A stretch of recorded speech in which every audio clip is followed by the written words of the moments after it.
deserving, parasitic, poor people who are largely Black and brown. So it's an inherently patriarchal argument, inherently racist, inherently sort of chauvinistic, right? And it's mining white resentment and male resentment specifically at growing precarity, the feminization of work, and the loss of old ideas of masculine labor and power. And this also goes hand in hand with the declining power of America in the world, which also brings about another kind of anxiety at kind of a loss of identity and power. So I just want to end by saying that, you know, policy choices and research choices matter greatly. But, you know, we shouldn't rely only on what, you know, Khalil Muhammad would call statistical ghettos to make arguments for change. Stop that. So I think we should avoid neat narratives, particularly in this dangerous moment. We should understand the centrality of race and its broad and varied impacts, while we also seek to build new kinds of grounded affinity, right?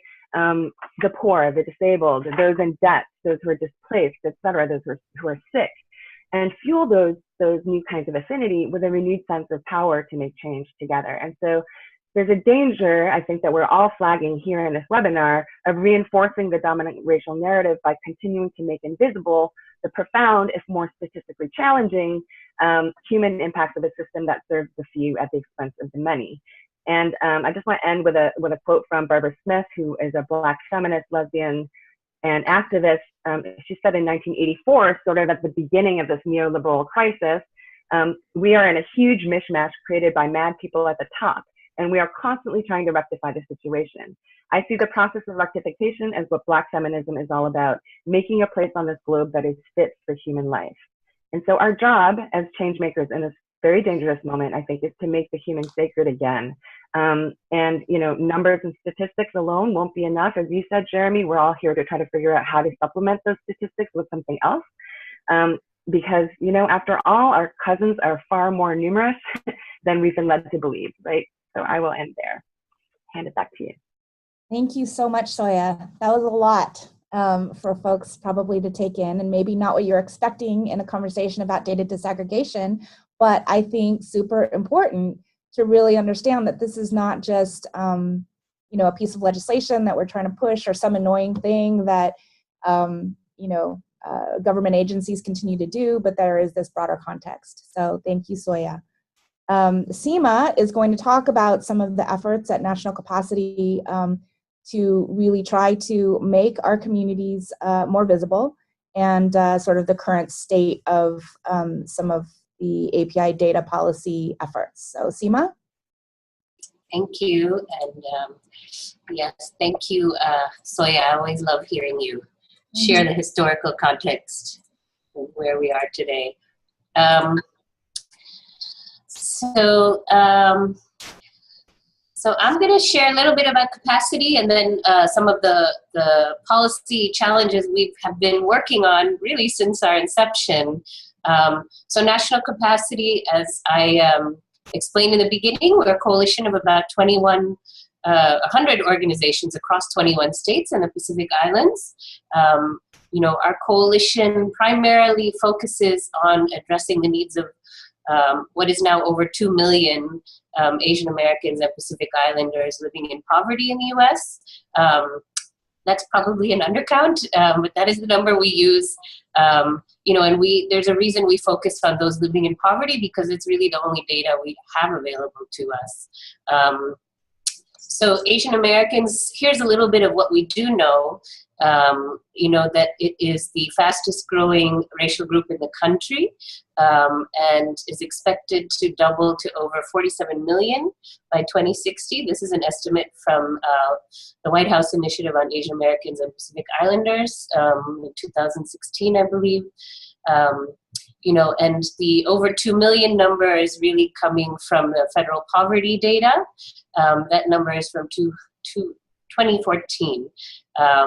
You know, so this is the fastest growing poverty population as well as the fastest growing racial group. And like other communities of color, AAPIs also experienced a great amount of loss of wealth during the financial crisis, during the Great Recession. So between 2005 and 2009, Asian American net worth fell by 54%. And I'll talk a little bit about how I saw that play out in Queens, New York, where I was based during that time. So these charts on the bottom are really sort of, again, this is what we are able to pull out from the data that does exist about our community. And a lot of what National Capacity has been doing is trying to document community need ourselves. So we have done direct surveys through our member network to try to collect what isn't available to us. So that 35% on the lower left really just shows the change in the poverty population. It is the highest number of the other ethnic and racial groups, and that's over the past, between 2009 and 2014. And then this, on the right side, you can see it says cash is king. We did our own direct survey with community members and found that 74% of our community is still using cash primarily in their day-to-day transactions. So that's really among the low-income populations. So that really has a lot of implications in terms of how industry is shifting. You know, the industry is going more to financial technology, fintech. You know, and we're worried that our communities will be left behind as technology is used more and more for financial transactions. You know, and when you overlay cash with the number of people who are limited English proficient, it really leaves people vulnerable to predatory practices. So what we also know is that the vast majority of the low-income AAPI population is living in the top 10 metropolitan areas. So hence a lot of National Capacity's members are based in the major cities. That is where our low-income population is based for the most part, not entirely, but for the most part.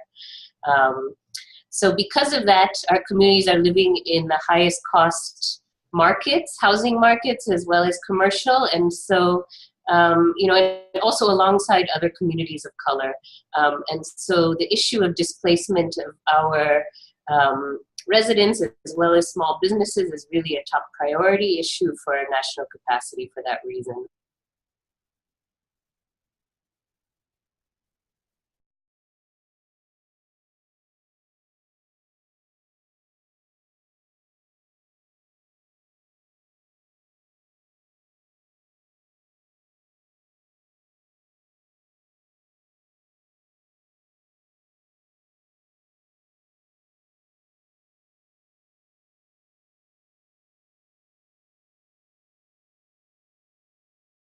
We were being told that Asian Americans and Pacific Islanders were not impacted by the foreclosure crisis, and we knew very differently based on what we were seeing in our communities. And so this data is really what was put in place for financial regulators to report on lending. It's a requirement that's been there for a long time, but in 2015, the Consumer Financial Protection Bureau updated the rule to include race and ethnicity data, and as well as age. And that was because it was very clear that communities of color were being targeted for predatory products, as well as seniors. You know, so having those data points of race and ethnicity as well as age are really important in order to be able to identify and predict trends in terms of where potential areas of risk are in our communities and where predatory products are being marketed. And so National Capacity was able to help lead the advocacy efforts to make that happen. You know, in Queens, for example, we were able to identify that more than 50% of owners, specifically South Asian and Indo-Caribbeans, were facing default at that time, even though the HMDA data was showing that AAPIs were not at risk. And so we were able to manually disaggregate the data and found that to be true. So that was really one of the major factors that convinced the CFPB that, okay, this is really something that we need to do. So unfortunately, that data will be collected for the first time this year. So we do expect to see the results of 2018. Moving forward, this is one of the things that the current administration and as well as Congress have been, unfortunately, repealing some of the wins that we gained in the last administration. This bill, the Senate Bill 2155, the Community Banking Bill, just passed both the Senate and the House. And what that does is it exempts 85% of lenders from reporting this data. So we'll still get the data from the larger financial institutions or the very large, but we were really disappointed that this passed both the Senate and the House. It is going to make it very difficult for us to be able to identify where riskier loans are being used by consumers, because really a lot of the predatory products were not, a lot of those were subprime loans that were being handled by smaller banks as well. So that is one issue that we are working on and monitoring. The second is the American Housing Survey. So this is a survey that is sponsored by HUD, but it's conducted by the Census Bureau. And it's really the most comprehensive national housing survey in the US. It's conducted biannually, and essentially the results of this survey determine how HUD's resources are distributed. It also impacts housing policy moving forward, and really will have a direct impact on how our communities are able to access support and investment. And so unfortunately that data also does not disaggregate. And so because our communities are living in high cost areas, it's very difficult to really see that in Jackson Heights, for example, Queens, there are also very low income families living alongside those that are wealthy. And so the overcrowding, as well as the fact that these communities are living alongside one another in sort of income diverse communities really makes our communities more invisible. So in 2017, Secretary Castro of HUD committed to doing some more disaggregating of that data, as well as oversampling in low-income AAPI neighborhoods. Unfortunately, that didn't happen, but we are going to keep pushing and moving forward. So just some other data priorities that I thought were worth mentioning. Of course, the census data, the issue of adding the citizenship question is really going to impact our communities. Many of our neighborhoods were already difficult to capture because of issues of immigration and enforcement, but also because of overcrowding. Large households living in small units was already very difficult to capture the number of residents in these communities, which of course impacts how resources are again distributed. Small business lending data, CFPB, that was the next set of data points that they were mandated to start developing and collecting, and so we're keeping an eye on that moving forward. And then of course OMB, the Office of Budget Management, there were efforts to ask them to also have more data disaggregated requirements in the data collection among all the federal agencies. That did not happen, but again, we'll continue to push with the administration. So lastly, I just wanted to share, if people are interested, on our website, we have poverty profiles of the top 25 MSAs. If you want to take a look at your region, you can see the breakdown of the poverty populations. So with that, I guess some of the recommendations that I wanted to make for researchers and others as other policy influencers is to really think about how to better include Asian Americans and Pacific Islanders, understanding that it is very difficult to collect some of this data. I think even just acknowledging that the data is challenging to collect and mentioning our communities in research and sort of explaining why data wasn't available is important. Another thought is maybe just looking at low-income populations alone. and then breaking it down further from there is another strategy to use to be able to really show or better reflect the lower income parts of our population. And then, of course, join our advocacy efforts. You know, these data priorities are going to continue to be priorities for national capacity and many other organizations in the years down the line. So where there are opportunities to weigh in and support, we could really use additional advocacy efforts to push those through. And then, of course, partnering with entities like UCLA, as well as other research entities that have the capacity to dig a little deeper, you know, I think is another potential way to address these challenges. I will stop there. Thank you, Seema. We'll be able to get more into some of these recommendations when we get through the presentations. Aujean. Great. Hi, everyone. Thanks again for having me. I think my presentation will tie in really nicely to Soya's background on why framing is so important. And also it's great to hear Seema sharing a lot about some of the advocacy work that will tie into parts of my presentation.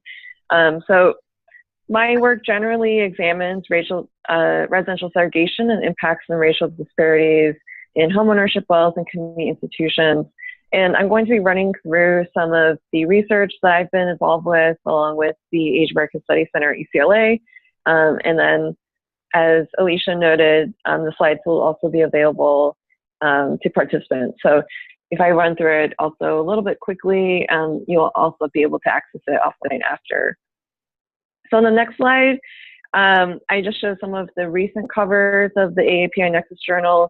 I'm going to be focusing on Nexus because it's one of the few academic journals that really focuses on publishing on Asian American Pacific Islanders, seeking to fill a lot of the gaps that folks have talked about in data, either by collecting or publishing articles that use primary or secondary data collection. And most of the authors are AAPI or their AAPI allies who are working to really frame the findings in a conscientious way.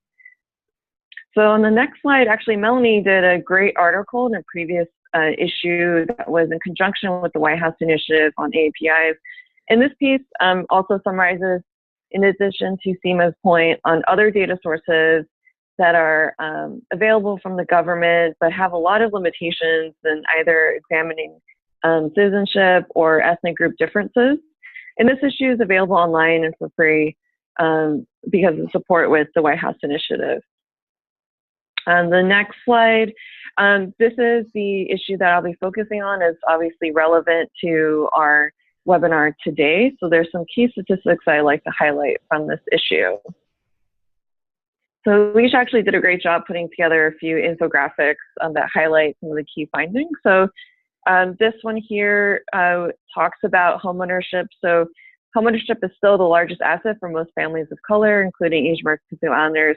And this piece by Chandara Peck, Jenny Chia, and Paul Ong show some of the ethnic group variations that Southeast Asians and Filipinos hold the least amount in equity compared to some of the other populations. And that citizenship matters too. So those that are Chinese born or born in the US also have the highest amount of home equity. So this article goes on to explain how some of these cultural and immigration histories help to explain these distinctions. Those other folks mentioned that those who are immigrants also may not have credit history on the one hand, but also that some immigration laws have this preferential bias towards professionals who have more access to resources to buy homes. The next slide talks about how this over-reliance on housing was aggravated in the Great Recession. So Seema also talked about with the results of the foreclosure crisis, it was sometimes hard to access data that was focusing on Asian Pacific Islanders. So this article also talks about how those that were relying on housing for their main source of wealth, about a third of Asian immigrants lost their home equity with the recession. And it's important to think about, as also Seema mentioned too, that some of the regulations that were passed with the Dodd-Frank Act to protect homeowners and against predatory lending is on the chopping block. so it's important for us to think about how we can support advocacy efforts to maintain these protections. The next slide talks about, this is an article that I published that's using more qualitative data, so it's important to think about how do we supplement the secondary data that's available from different government or other entities. So this article, I talk about more of the organizational components where a lot of the Asian American Pacific Islander nonprofits are important to help with asset building, yet they're also being sometimes penalized because they are serving clients to take more time because of language needs. And so they're not necessarily as, they're less sometimes more in a disadvantaged state than other larger mainstream nonprofits that aren't serving these clients. And so they experience some additional challenges with perhaps meeting client quotas that are mandated from funders. The next slide here is part of a series of reports that the UCLA Asian Work Studies Center published with support from the Ford Foundation. So here, this report talks a lot more in depth about homeowner experiences during the foreclosure crisis. And I believe more additional information will be available in the next webinar on June 7th. So please come back for that to hear more from one of the authors of this report. And the next image is just showing a list of the other reports that are available. So again, the links are on the slides. Or I think there's a link at the end to show some of the other, but it covers the range number of reports that they've been publishing over the last several years. On the next slide of the Color Wealth talks about the National Asset Scorecard for Communities of Color. So this is an initiative that some researchers did with UCLA and Ford to address some of the severe limitations in collecting secondary data on different ethnic groups. So this data set helped to really gather a lot more nuanced information on different types of wealth. So in the next slide, this shows an example of how essentially most data sources right now collect information on income, but they don't have specific indicators of wealth. So NASC is one of the sources that now has information on things like retirement. So this graph shows, or this infographic shows, for example, that Japanese are the most likely to have an IRA account, while Koreans and Vietnamese have the lowest percentages that would have an IRA account. So these are important to think about as supplements to income, kind of more long-term based ways that we think about wealth. Pacific Islanders in particular, there's a lot of challenges with data. So this is just a brief article that I had put together that shows, I used census data on income, and then I controlled for different household characteristics to show that there are still these persistent income disparities. I didn't have wealth indicators because census data doesn't really have that.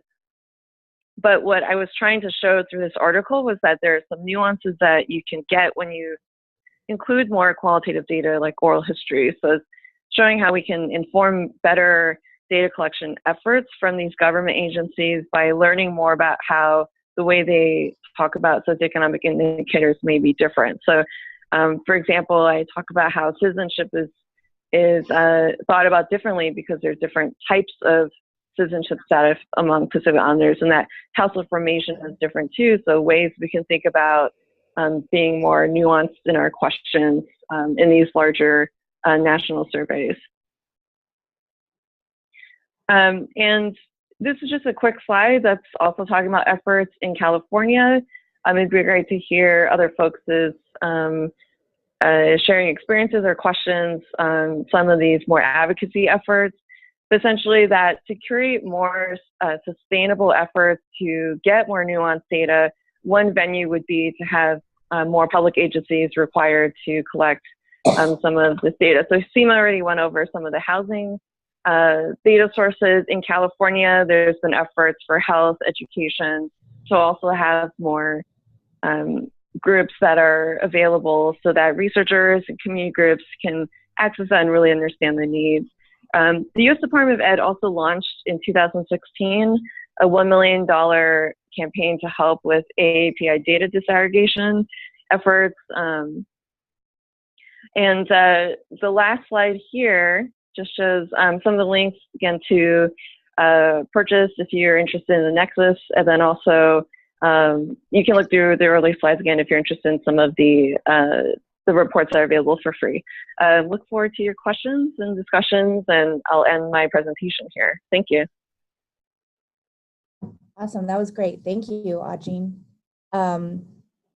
So when we talk about the complaint used to be that there was no data about APIs, and then there was the complaint that we have to disaggregate.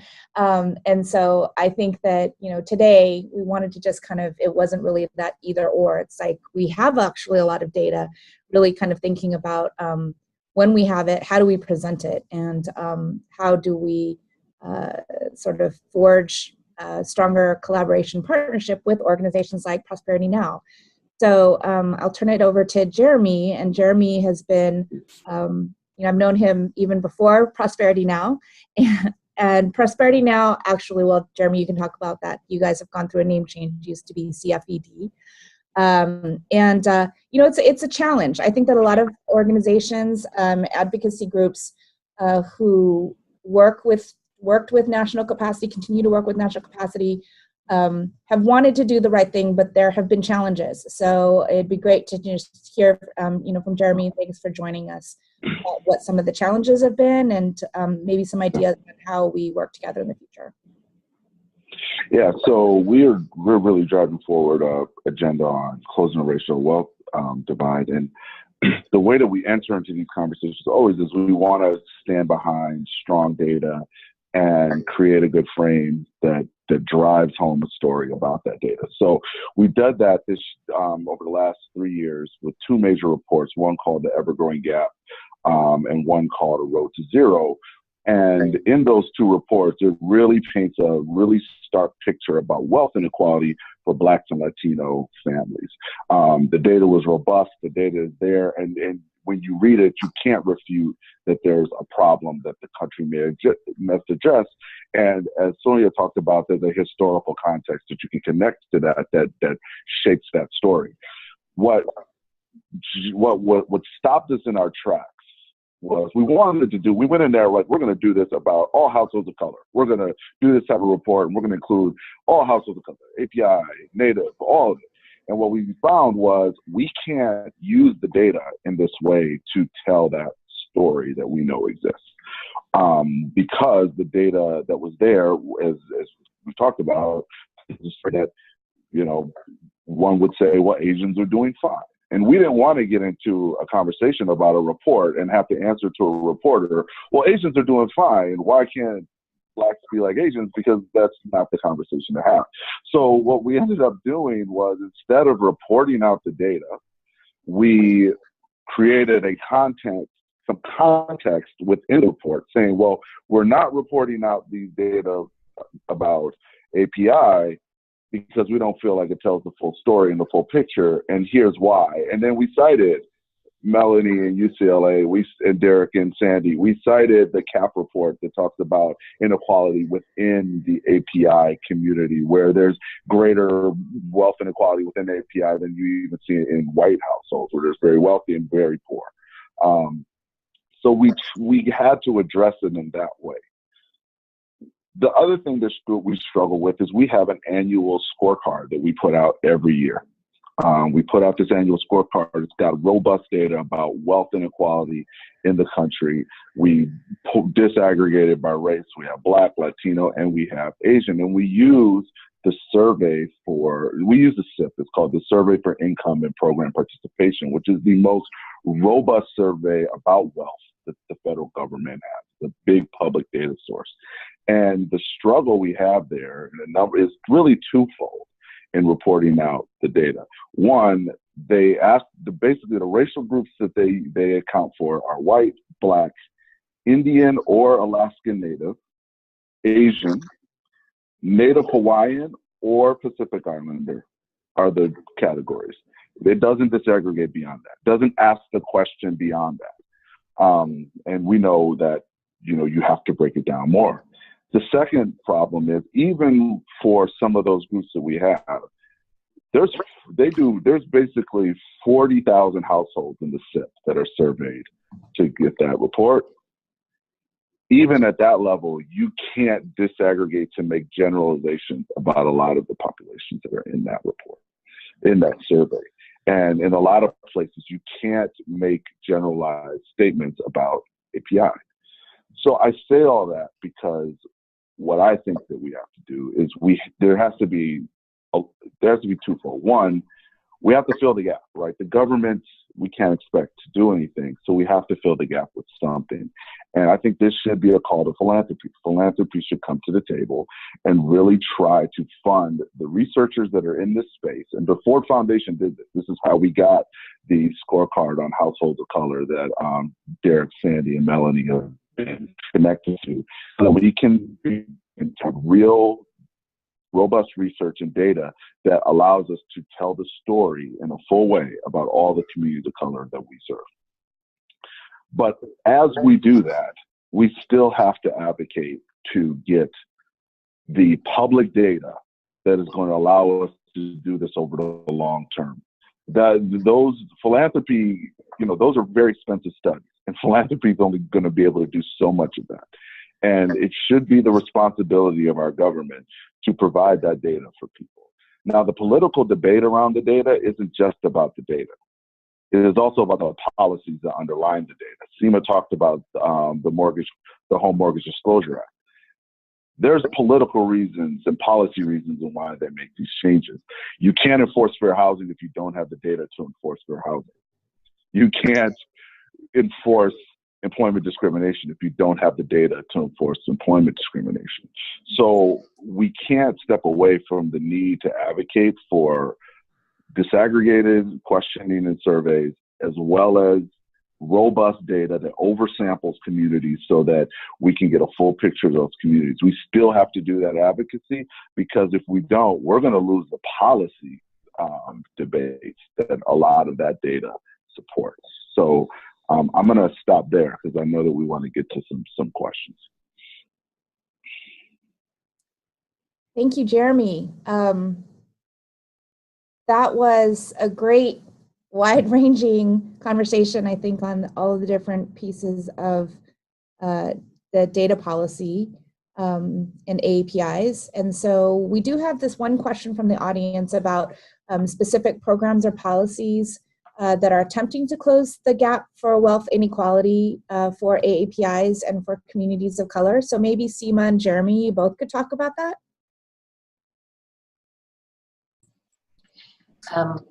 So national capacities programs, we, most of our service programs and re-granting really focus on addressing the wealth gap, so not just income supplements, although that's a piece of it. There's also the housing work itself, making sure people are able to maintain their homes. So even preventing displacement in and of itself, we see it as a part of our overall strategy to help our communities build wealth. The home ownership program, of course, is a major program and still the primary way Americans are able to build wealth in this country. The challenge is that they are still, most of our communities living in these high-cost areas, and so home ownership is nearly impossible for many. But we are continuing to push on that area as well. And we are able to successfully help many people buy homes through a whole set of housing programs. And then, of course, we have these peer lending circles that we administer in partnership with the Mission Asset Fund. So for those who have very little credit or very little savings, this is really the best way to get started. It's essentially a group of people pooling resources and building credit at the same time, building savings to put towards something like an educational investment. And then, of course, there are programs like the Earned Income Tax Credit. But I do think we need bolder solutions and much more systemic approaches to addressing the racial wealth gap. I think a lot of these programs, they will take time. People will need to build over years, and what we really need in this country is a much more comprehensive approach to the issue. Yeah, I'll answer two ways, and one's a challenge to philanthropy, one be a challenge to government. I think with philanthropy, we need to have a real discussion about what capacity building means when it comes to organizations of color. I think too often the answer to people's capacity concerns is to send in a trainer to train them for 2 days. And this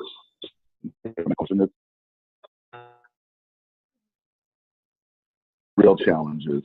What are the things that you're struggling with day to day in serving your communities, and then work with them to find solutions so we can really build a robust network of organizations that are led by people of color in communities that they serve. I think that's my big challenge to philanthropy. The other thing I think around public policy is we need to stop creating policies in which we are telling communities what they should and should not do, and why the earned income tax credit is such a powerful policy solution is because it doesn't do that. It basically says, you're low income, you're a wage earner, we're going to give you money, spend it how you need to. And that is something that we as a government, we're not going to begin to solve any of these problems unless our government starts to really support families and get out of their way. Okay, great. We have one other question. They wanted to hear more about, from the panelists, about initiatives like community development credit unions. So I don't know if you also want to talk about that. And then I would also just cue Seema also to talk about the anti-displacement work, because if that may not be individual asset building, but I think it's about community asset preservation in a way. So maybe those two things, something about community CDFIs. And then I also wanted to bring Aujean and Soya into the conversation if you have any additional thoughts. But Seema, do you want to take CDFIs? Sure. I mean, I think, just before I jump into the credit union model, I think, one thing that we need to address is that, many of communities of color don't have this generational wealth that is passed on. And so in designing a lot of these public programs, we need to acknowledge that that doesn't exist and really make up for it, right? So programs like a down payment assistance program, they really have to be aggressive enough that they can support families who don't have generational wealth to help with the initial down payment, things like that. So I think, thinking about intergenerational approaches to wealth building is really a critical part of the strategy. But in terms of CDFIs, I think those are great models, keeping money in the community overall. National Capacity is doing some work around intergenerational approaches to asset building. And, really the model that we highlight in our Foundations for the Future report focuses on the Native Hawaiian community and how, wealth building is really thought of in terms of community and not individual and or family. And so strategies using partnerships with credit unions is really an excellent way to make sure that money stays in the community and not just, a loan with an interest rate, but it's really owned by the community itself. In terms of the anti-displacement work that we're doing, I'd say one of the most exciting things that's happening right now across the country are the land trust and land banking models that are occurring all over the country, really. I met somebody just yesterday from Minneapolis who was involved in a land bank and in the south side of Chicago. So, even in these urban areas where it feels like land is very limited, there are efforts to not only gain control of the land, but keep it affordable for generations, really. So the idea of that is to stabilize the housing and the community land so that people can build wealth, and when they leave, it goes to another family who's able to build wealth, So those are some of the most innovative approaches that are being used today that are very impactful. I heard that Alicia needs, thank you, Seema. I heard that, I'm sorry, I'm reading the the screens, that Aujean needs to leave. So Aujean, do you want to just make a few final comments or address any of the questions that came up? I think, sorry, folks, I have to leave a little bit early. I'm in the middle of traveling, but thanks so much for having me. And I put my email address on an updated version of PowerPoint, which Alicia will be disseminating. But I think it's important to also think about ways that academics can partner with CBOs. Part of the different timelines with research is that academic research usually takes a lot longer. But folks that I've worked with, we hope to try to make more robust research available, especially with community partners. But I think other folks can talk more directly about specific programs that they're working on. So thanks so much for having me. I really appreciate it. Thanks, Aujean. Soya, did you want to jump in at all? Well, I'm a little out of my depth, but I guess I have questions more than answers to the questions that folks have asked. I love always hearing about community land trusts and credit unions and those kinds of projects, and I'm always curious about people like the people on this panel, your thoughts about how to get those kinds of projects to scale. And then also I think about what's going on right now politically, and so many of the kinds of policies I've heard talked about are at the federal level, and we're now at in a position where, you know, the far right has basically won both the executive and legislative branches and the Supreme Court, and so, you know, or at least, you know, yeah, the right has won the Supreme Court, and so I wonder about other levers of power, like at the state level and municipal level, and sort of what the policy landscape looks like there in terms of opportunities and challenges. I mean, obviously, many states also have gone red and deep red, but I'm just curious about other levels of government. Yes, absolutely. Seema or Jeremie, do you want to tackle that? I mean, I was actually going to say that that was also a question that I had. You know, here in California, we have something called the California Health Interview Study, which from its original design oversamples AAPIs, and it's built in and baked into the methodology because a really kick-ass Filipina, Asian American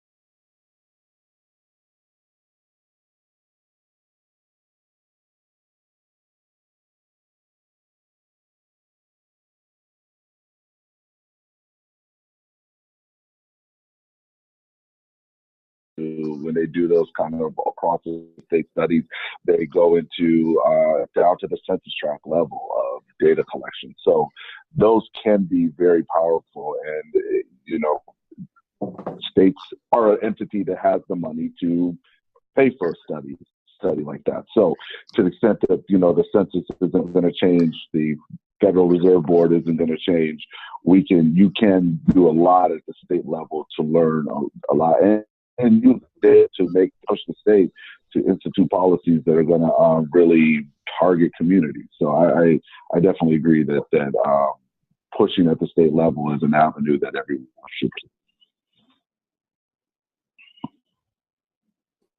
Yeah, we actually had a question specifically about Connecticut. Are you doing any work in Connecticut, Jeremie? We have in the past, not at the moment, but we've done some work. We actually did a tax policy scorecard a few years ago in Connecticut with the budget office, with the National Partnership state budget office there, and there's a lot that can be done. Yeah, so we've worked in Connecticut. And if that person, I think our contact information is available through this webinar, wants to reach out to me and talk about Connecticut, I'm happy to talk to them. Okay. So they were saying that they're in Connecticut. Connecticut is one of the places that I was referring to about where Chinese Americans are actively lobbying the state to remove pyramids to disaggregate state data. So, you know, it's not just about proactively pushing, but it's actually doing some deep.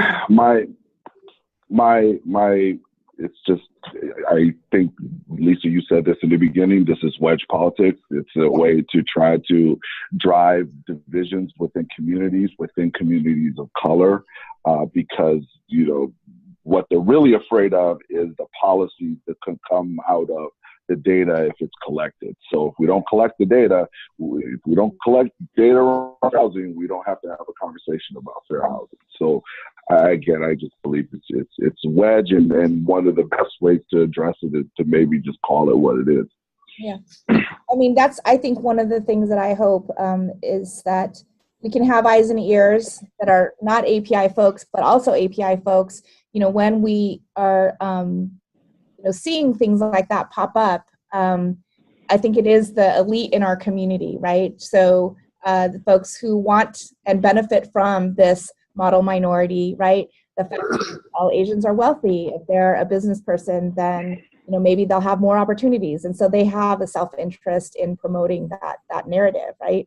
So, but it would be great if folks who hear about initiatives like that can call on national capacity, on research partners, and on Prosperity Now and organizing groups to really beat that back. It's dangerous. So, Seema, did you want to say more? Well, you know, just that this, that, you know, more conservative voice has emerged in a number of places that Capacity has been working, including at the CFPB around the HMDA data. And their voices are quite loud. And so I think, you know, one, it's very important that we make sure our voices are louder and, you know, make sure that we are challenging those positions in a very public way, because they are well organized. And then the other thing is, I know that the Grassroots Asian Rising is the GAR coalition is planning or doing work around addressing this issue. And so if those issues pop up, I would encourage folks to reach out to that coalition, because I think they are actively looking at this issue. Absolutely. So there's a couple of other questions here. Who are the crazy rich Asians? And where did they come from? No. And the other question is about the role of worker cooperatives in building community wealth.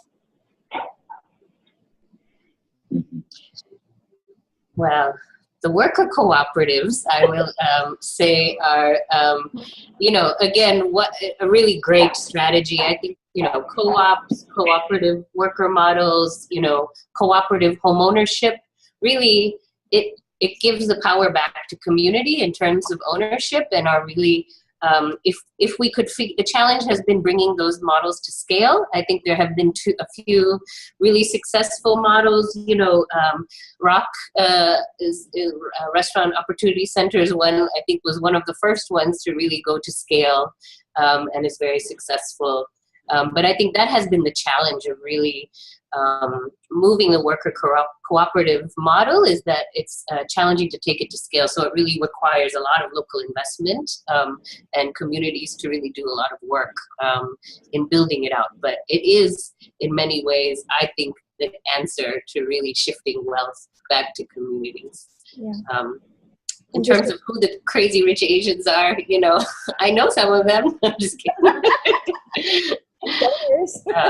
You know, it's important that we do acknowledge those parts of our communities as well, not the crazy part, but the rich part, you know, that we do have many people. You know, I worked in New York for 20 years, and the Wall Street Asian community is very powerful and an important part of the economy. So it's not to say that they don't exist. It's just that we need to make sure that the full diversity of our community is acknowledged. And also, I don't think that we can concede that they are all conservative either. So, Soya, do you want to say more on that? I'm not sure what you're looking for, but no, just, I mean, just this a piece around selective immigration policy, right? Sure. I mean, you know, this again is a kind of historical question of how these changes came about and what context and why. You know, the 1965 Immigration Act was really the, you know, end of racial quotas, and that would not have been possible without the civil rights movement, without the other the whole conjuncture of that time. And at the same time, you know, the 65 Act gets celebrated a lot, right, in terms of this this new era in immigration policy that was more inclusive. It's also the first act that starts to criminalize immigration from in the Western Hemisphere, from Latin America. And so at the same time that it's creating these pathways into inclusion in the United States for Asians, it's also creating new forms of criminalization in immigration policy. And then, of course, we see things like IRCA in the 80s, and then, you know, the 96 laws, and it's sort of this creeping and then sweeping kind of changes to criminalize huge segments of migrant populations in a very racialized way. And so I think, you know, the other thing about the Asian American population I just wanted to say is that, you know, it does matter kind of when and how people kind of arrive in the country and what is happening at that time, you know. So just because these selective immigration policies started to form doesn't mean that you now have a prosperous Asian American population. We know that that's not true, because these other kinds of structural you know, racialized, exploitative kind of systems are still in existence. You know, for example, Filipino migrant workers are, you know, the export. Robin Rodriguez wrote a great book called Migrants for Export that talks about the role of the Filipino domestic worker in the global economy. And so there's still very much, you know, a low-wage labor exploitative system that's going on. That's not just Asian, but, you know, continues to kind of shape that polarization within that demographic category, right? And certainly there's a distancing from amongst different generations of Asians, and really trying to, you know, not be affiliated with whether it be refugees or the workers. We're not like them, right? There is, I think, that too, that some of us have even heard within our own families. So yeah. That's the coercive power of the racial bribe that has formed, you know, shaped this country from the get-go. I mean, it's the coercive power of whiteness, of capitalism, of race, you know, racism, all of these. So I don't think you talked about. And there's an element of that in all communities. There's that in Black communities, Latino communities. All communities have an element of that they have to work on within the community. So that's not something that is special or specific to Asians. It's work we all do. But, you know, that line about our cousins are more numerous than we are taught to believe, it is sort of that. If that's true, and it is true, right, then shouldn't our cousins be those who are actually trying to push back against that, or people who are actually struggling kind of in the system that creates that kind of coercion, you know? I think it's kind of trying to find ways to come together around some of that stuff. So we are going to try to wrap up. It's been a super rich conversation. I will say that this is a teaser to 2 additional webinars that we're going to be hosting. And also we're going to do this sort of live and in person at the National Capacity Convention. Jeremie's going to be joining us. Soya, I don't know if you're going to the convention, but if you are, please. We'd love to have you.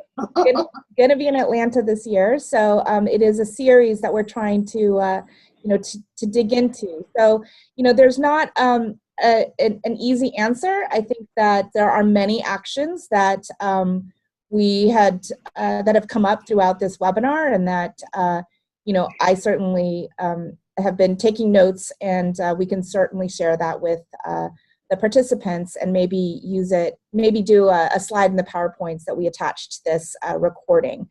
But there's a lot of actions I think that we need to stick together on the advocacy work and really collaborate, as opposed to just having AAPIs working on AAPI data issues. So I think there's a lot of opportunity there. And I think that there's a lot of room for collaboration with researchers and academic institutions to continue to build the case about, you know, I think that the smaller local specific studies and ethnic specific studies continue to build the case for the need for data disaggregation in bigger data sets, whether they be at the state level or at the federal level. And of course, there's lots of programs and lots of innovations that are happening that Seema mentioned lots of tools around solidarity economies and credit unions and land trusts, and for individual wealth building that National Capacity and its members do every day. And of course, there's the organizing groups are represented with Grassroots Asians Rising and a lot of the groups that Soya is connected to. And of course, I think this is not just a technical exercise, it's also understanding the politics and having that deeper analysis. I really appreciate you, Soya. So any last words? Otherwise, we'll wrap up and close out. Soya, Jeremie, Seema? Thank you so much. Yeah, very grateful to everyone who's doing this difficult work. Yeah, we had upwards of 70 people on the webinar, so it's really great. Thank you everyone for joining. And I'll just say thank you again to the Ford Foundation and to National Capacity for partnering with us on this, and Change Lab and Prosperity Now. We really appreciate you all, and to UCLA. Thank you all very much, and we will hopefully see you on the next webinar. It's going to be on housing counseling on Thursday, June 7th, next week. So thank you all. Thank you. Bye.